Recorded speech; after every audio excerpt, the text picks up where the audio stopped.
Okay. To the end of the session, the esteemed chair of the Judiciary Committee, Representative Stafstrom, will be bringing out the Trust Act today. So we wanted to bring him in, let him answer some questions, and talk you through the bill. So, good morning. As you guys know, the Trust Act passed the Senate a couple weeks ago. It's a bill that came out of the Judiciary Committee. This is actually a fix or a revision to the bill that originally passed in 2013 on the original Trust Act, which passed both chambers unanimously at the time. And Connecticut really was one of the leaders in starting to put in place some parameters on when our state and local law enforcement agencies can cooperate with ICE, or Immigration and Customs Enforcement, at the national level. As that bill has unfolded over the last several years, we've discovered various loopholes, and in fact, the Immigration Law Clinic at the Yale Law School has done a lot of research in the area and has discovered some information and some problems with the bill. The first and foremost is the bill does not apply to probation officers. So there's no prohibition against probation officers cooperating, contacting, or complying with ICE directives. And in fact, we've seen documented cases, including one out of Bridgeport, my district down in Bridgeport, where individuals have been had ICE waiting for them as they've gone to finish up their probation appointments. The other major issue with the bill is courts across the country, including the First Circuit, have started to question whether ICE detainers violate someone's due process rights, whether an ICE detainer is simply an executive branch directive to hold someone for 48 hours beyond the time they would otherwise be released from state custody. It's simply an administrative directive. It doesn't have a judge's signature. It doesn't have the same due process requirements that a warrant would. And courts around the country, including the First Circuit, have really called into question whether that's legal or whether it's a violation of the Fourth, Fifth, or even 10th Amendments to the Constitution. And we've actually seen lawsuits and settlements around the country where municipalities have held individuals beyond the time they should be released pursuant to a ICE detainer and have paid out settlements and lost as a result of that. So what the bill before us would do is basically end the current exceptions to when state and local law enforcement can hold someone pursuant to an ICE detainer without it being backed by a judicial warrant, thus making sure that a judge reviews it, the due process protections are afforded to the individual. Sort of the third major piece of the bill is a FOIA and a reporting requirement, so that we have a record of when various state agencies and local law enforcement are cooperating with ICE pursuant to a detainer request. That information would have to be reported back to OPM on a monthly basis, and also would be FOIAble by all of you. Questions? Why does it keep being described as a fix and a loophole? I mean, you guys passed a law in 2013, and it was a bipartisan compromise that set up a system. So maybe there might be some issue with the probation officers that perhaps needed a fix.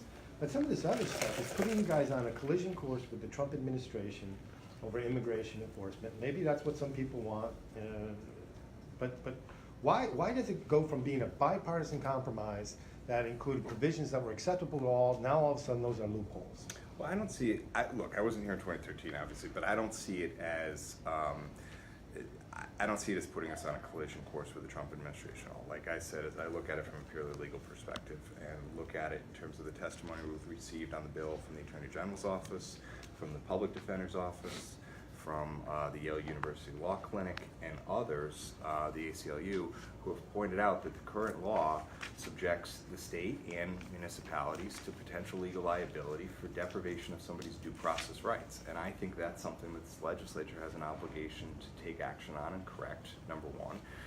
But even beyond the legal aspect to it, I think, although the Trust Act in 2013 was a good first step, other states have gone past us in terms of providing protection for those living in the state undocumented. When they go to seek help, they go to seek resources from law enforcement or from other state agencies. And I think that's hence the name Trust Act, is so that somebody can trust in government when they go to seek help. But the Department of Justice, under the Trump and Obama administrations, said that the current law complies with all federal requirements. And that keeps us eligible for certain federal grants. And the provisions that you're changing, as a matter of fact, the Obama administration misinterpreted our law, read an earlier version of the legislation that I believe mirrors a lot of what you're proposing now, and they put Connecticut on a list of jurisdictions that were out of compliance with federal law. So one, how do you respond to that? And two, you spoke about liability issues. Can you point to any successful lawsuit against a state agency, law enforcement agency, or municipality over the scenario that you laid out? In Connecticut, not yet, but I certainly can in California, New Mexico, Colorado, New York, Virginia. There's a whole list. If you go back and look at the ACLU's testimony on the bill, there's an entire list of instances where other jurisdictions around the country have been held liable for holding individuals pursuant to an ICE detainer without a judicial warrant as a deprivation of somebody's due process rights. Just because you're in the country undocumented does not mean, there's actually Scalia, a Supreme Court opinion on this, you are entitled to the same due process rights as anybody else. The Department of Justice issue? The Department. The Department of Justice, under two different administrations, has said our law is in compliance. And the Obama administration said an earlier version of our law, that legislation in 2013, they misinterpreted as the law and said that it would put us out of compliance. In compliance with what? In The compliance federal, with the Constitution? the federal law, the requirements for the burn justice grants. Look, on that point, I don't know. Like I said, I'm relying upon the testimony we received from the Attorney General's office and the Public Defender's office and others on the due process issue. Mr. Majority. Well, we're not curtailing anything for the federal government to do what they feel they need to do. They can come in and they can enforce whatever federal laws they want to enforce in the state of Connecticut. We're not curtailing that, obviously. Can you guys account for, other than the obvious change in the election of President Trump, for the change in the political environment around this issue? You know, that again, it was bipartisan in 2013. What we saw in the Senate was a very long and difficult debate, and it was very partisan. I don't know. I don't know. I mean, as always, we hope for bipartisan support on this. I think it's the right step for the state of Connecticut. I think it's the right step for the citizens of the state of Connecticut. And, hopefully folks will vote the right way today. I think the speaker's dying to say something. I don't know about dying, but look, it's part of what's disappointed me many times throughout my political career, that people use wedge issues like this for their political gain. And they think if we can fight amongst ourselves, it's easier for them to move forward with their agenda. So, President, I've always refrained from being quite vocal. I respect the office. I don't know how much I respect the individual, because he consistently does it. And the way he talks about people and the way he acts has now seeped into our society more and more in the political atmosphere, and it's incredibly disappointing to me. So, Well, but the flip side of that question, would we be here today voting on this bill if the Trump administration had not changed the policy of the previous administration? I think that's fair. I don't know that we would be. Isn't that one of the arguments for doing this? Look, that was the policy at that time. It's changed, so now we have to change. It could be. I mean, look, I'll tell you what really piqued my interest in the bill is, like I said, when earlier in the session I had met with a group from Bridgeport and a Bridgeport citizen came up to me and told a pretty horrific story about how her dad had been in the country for over 2 decades, hardworking guy, had an injury at work, got hit by a hammer, suffered from periodic seizures, was driving home one day, suffered a seizure, caused an accident, panicked, drove home from the scene, got charged with leaving the scene of an accident, got a misdemeanor offense, 2 years probation, served out his 2 years probation. At his very last probation meeting, his very last one after 2 years, showed up and ICE was standing there waiting for him as he walked in. The family didn't know why he didn't come home after half an hour from his probation meeting until about 8 hours later, when they finally got a call from him saying, I've been transferred to an ICE detention facility out of state. the beginning deportation proceedings, he never came home. That, to me, that story in and of itself justifies why we should be doing this bill, is in my mind. This has nothing to do, you know, I shouldn't say nothing, but to me, Donald Trump is not the main reason to do this bill. The main reason to do this bill is because citizens of the state of Connecticut are being punished by ICE, and hardworking folks' families are being ripped apart, and this legislature needs to take action about it. And this law will still be effective in January 2021 when you have a Democratic president. So I'll outlive him as well. Do you have any agreement with the Republicans, or is this gonna go on for 6 hours today, or? 6 hours would be great. If they'd agree to that, Six why would don't be you talk to them about Six that? would be the deal? 6 would be awesome. We haven't cut a deal. I will say, I mean, I just want to say this, right? And we all Just this. have our disagreements. Yesterday was an example where Janus, the statute, the amendment we did yesterday, Mike DiAgostino and Craig Fishbon were in my office for probably 7-8 hours over the course of 2 days.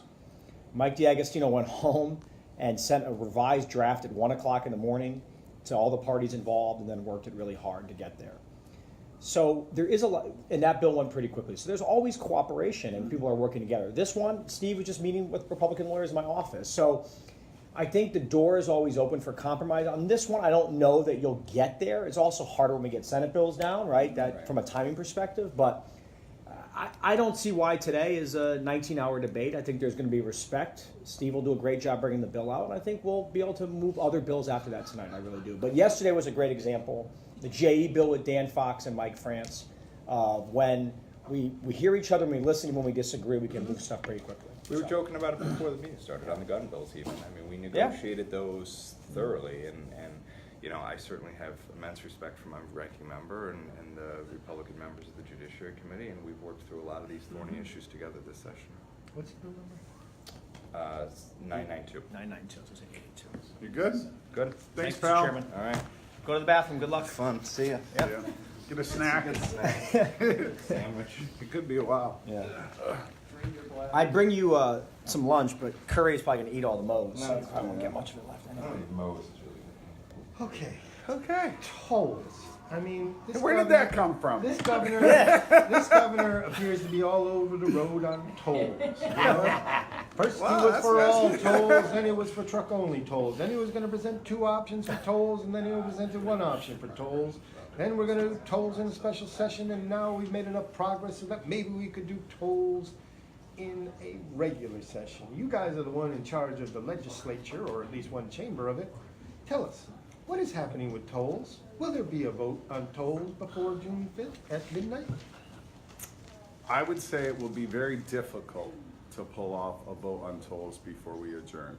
Not to say, strange things happen here, that somehow we reach that sweet spot and it moves quickly, but it's highly unlikely. And, About today, and the bringing budget, just Tolls today? Well, No. No Tolls Connecticut said that you were bringing people into their office one-on-one and trying to get this up on the board today. Where are they? I don't see them around here. I wonder where they get their information from. There will be no tolls vote today. And we've been very clear that the goal was a budget. That is a very, very important piece, and that was the pivot that was done last week, and that is still not done. No, we are very close, but So- the leaders have not gone in the room with the governor. Right. I keep saying it, so I apologize, but literally the step that takes place is the document is all sealed up, which has happened. We're drafting it, we're looking at it, there's some changes here and there. Yeah. The leaders go in the room with the other leaders and the governor, we all shake hands, and the document's released. That Did the has not governor- happened. Did the governor tell you that he wanted to run tolls now The- and not wait? The governor's been very consistent, okay. On his desire to fix the infrastructure issues of the state of Connecticut, he's been absolutely consistent, and he's actually been somewhat flexible on how we're gonna go about it. There was hopes that the Republican leaders would come to the table, they dropped off a plan, they then did not come to the table. He would like us to move forward as soon as possible, but I just don't think it's possible. It's only 6 days left. The bill is close, but as many of you know, as you're getting ready to run it, there's always the tweaks, the changing, a little language here or there. It'd be very difficult. And members, look, it would take a lot of time. No one can deny that. And time right now is the most precious resource we have up here. And so members would have to struggle with what else would not go if that were to kind of get put up Do quickly. you think So- that maybe he doesn't understand the process or the fact that, I mean, before you're gonna run anything, you wanna make sure you have the support for it. So this will buy you some more time. Does he understand that? Do you He does, Does, and we've said all along, we've been having meetings with members about tolls and transportation for the last month and a half, various aspects of it. So our members are pretty in tune. I think they know where we're going, but there's always the little changes in the end as the bill's being prepared for final passage. If you called it now, would there be support for it? Would it pass or would there be support? Would it pass? I'll help you with your question. No, would it pass? But I mean, look, governors, Give an answer. I will. I'm not gonna. governors, speakers, Senate presidents, you know, there's sometimes, this is what I want, this is the bill that I want. And so it's not unusual that a governor would come out and say, give it a go, give it another try. And that's, you're the chief elected officer of the state of Connecticut, I get it. And we do our best to accommodate, but time is just a difficult crunch. But he completely understands it, but Yeah. that's what leaders do. They say, I want this done. So. To go back to your question, so you don't think I'm trying to get away from it. If there was a bill out there that would pass the Senate and receive the governor's signature, I would get it passed in the House. Sounds Re- fair. Regarding the budget, is it easier this year or harder that the Thought it would Republicans be. that the No. Republicans haven't put forward some sort of alternative, so that's not part of the discussion, or that's not part of the.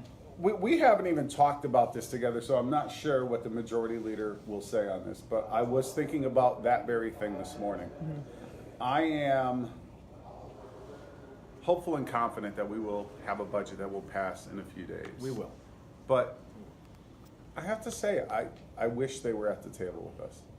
I thought the process that we went through the previous 2 years,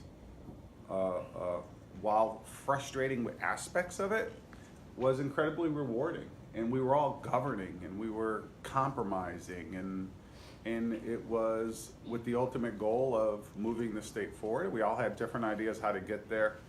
I've missed that exchange this year. I genuinely have missed it, and I understand why.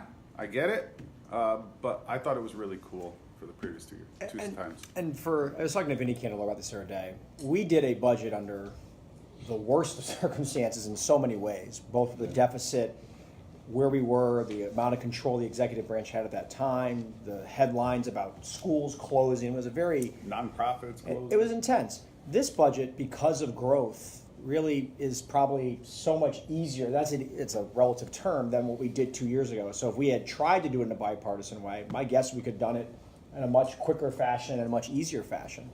The one problem when you don't come to the table, though, is, and you don't have any, and you're not willing to negotiate, you're not willing to engage, is you lose things because of that. You lose things for your own caucus. And so the only message I would send is, this is just for future negotiations, you gain things when you come to the table, and you lose things when you're not there. And so leaders have to look at their caucus and go, we can all vote no, and that's great, but what did you not deliver for your town? What issue did you not further that you cared about as a Republican caucus that could have been part of a final package? That's the game you play. That's the chance you run. You got 22 or so, 20 plus Democrats in formerly Republican seats. Maybe you guys are gonna compromise, but maybe you guys are gonna move more towards their direction. There's a lot of, I go through this political. Yeah, no, you bring up a valid point, and we talked about it before, right? We have very progressive members of our caucus. We have more conservative members of our caucus, and that helps us individually. But to the majority leader's point, like there's a whole section of the state of Connecticut, 59 members, well, I forget what they have, that have essentially lost their voice in the budget process, right? They've lost their voices, and they're going to do what? On budget day, without anything else, the things they accuse of us, just start flying amendments to But try. what you're describing, doesn't that actually mean that you're inviting Republicans to perhaps be a counterbalance to progressive members of your own caucus? No. Well, if there are things, if you're gonna change a budget, if they're gonna be at the table and change a budget. That ship sailed in the Yeah. future. No, but yeah. I meant in general. Yeah. Isn't that why is that not the dynamic? I think it's getting the voice from every section of the state of Connecticut, every town, whether it's Republican or Democrat. We always try to find the balance. We've done it with bills. You've now heard 3 chair people come in and say, "Oh, it was a compromise. It wasn't exactly what I wanted, but we've compromised." I think that's when we do our best work. Does anybody in this room or this chamber honestly believe we would ever have passed the constitutional spending cap without the Republicans at the table. I've always wanted it. Jason Rojas and I sat for years talking about how we should make it a constitutional spending cap, that it was a sham that was played on the voters of Connecticut when they voted for it in the early 90s and it was never enacted. We needed the Republicans to do that, and that was a great thing. We should all be very proud of it. That's the type of things that can happen when we all work together, and just to take a pass, to me, personally, was disappointing. Yeah, and I still just, this is like the fourth or fifth time we've gone down this road. There continues to be this notion that there is this progressive moderate clash coming in our caucus. It ain't happening. I don't know where that comes from. I've read maybe one or two vocal people who continue to be quoted, but outside of that, I just don't see this clash. The basis of that question is not that there is that inherent clash, but that if you, the suggestion that if they come to the table, they're going to want something different, and the natural assumption is it's going to be something that the most progressive members of your caucus are probably not going to be in favor of, whether it's taxation or some spending issues. I mean, setting aside just local spending issues, trying to bring something home. But if you're the mayor of a Republican town or a first selectman, there's probably things you're begging your delegation to deliver for you. But when you say no and you're not part of the process, you know what you're going to go back and tell your first selectman? I know you really wanted a Jim or Jane, but once again, I fell short. Shucks, no one listened to me. But you weren't at the table. We've shown we'll give, we'll compromise, but that ship sailed. I don't know, is that effectiveness? Are they going to say no? They're going to blame the Democrats screwing the town again. But that's easy. That's what you run on next year, though, right? That's your goal. It's easy. It is. That's your goal. What are the last sticking points, and why is there no handshake deal yet? We're sitting here on Thursday morning. What's the problem? There is no problem other than the time it takes to negotiate the deal and the many aspects of it. You have to get the OPM and the chairs to sort of agree in principle. You then go back and have OFA and LCO write up the language. There's typically drafting errors in that, so you then have to sit and go through it word by word. You then have to go back to your caucus members or the folks that, if you're incorporating spending plan or bill or subcommittee, you have to meet with the commissioners, make sure it's all right. It's a time-consuming process. I see Maureen off to my left. She's now been through it many years. She'll tell you, she always says, from the moment you say that you have a deal and shake hands, it's almost 48 hours until you can actually get a document. Now that's with all the steps of the negotiations, the reviewing the drafts. Still, when it comes together, you need another 48 hours to make sure it's right. It's a long process. So what is our time frame as we sit here? So I believe, and I'll look to my left to see the head nod, that the document itself, in principle, has been completed. We're getting various drafts and double checking the language, and then it will be presented to the leaders hopefully at some point this afternoon or this evening, to where we'll do the sign off. I think it's that close. It's just not there yet. And there are a couple big issues that are nuanced with language that we're finalizing. Right? Is that accurate? That's correct, Mr. Speaker. 11 o'clock. Name the All right. gavel.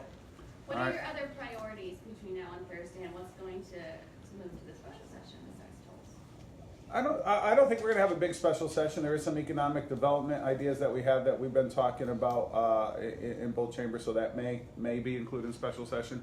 The rest, I really believe it's incumbent upon us to get the work done.